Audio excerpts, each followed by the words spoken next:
भारत एबे एक पंचम पीढ़ीर लड़ुआ विमान किणवाक विचार करुछि।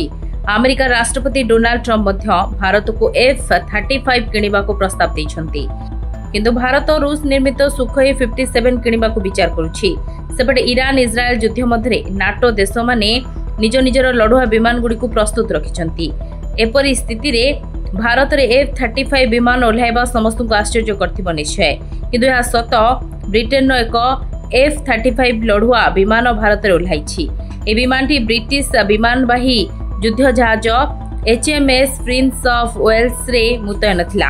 तेबे भारत महासागर रे भारतीय वायुसीमा बाहर उड़ुथुबा बेले एथिरे केतेक वैश्विक त्रुटि देखा जाइतिला। एहा परे विमान को भारतीय वायुसेनार वायु प्रतिरक्षा व्यवस्था चिन्हट करथिला। तेबे वायुसेनार अनुमति परे एहाकू भारतीय वायुसीमा रे प्रवेश अनुमति मिलिथिला। एहा परे F-35 टी तिरुअनंतपुरम एयरपोर्ट रे उल्हाइतिला। एबे भारतीय वायुसेना पक्षरु एहाकू सब प्रकार वैश्विक सहायता दिया जाउछि। Report Dinalipi live.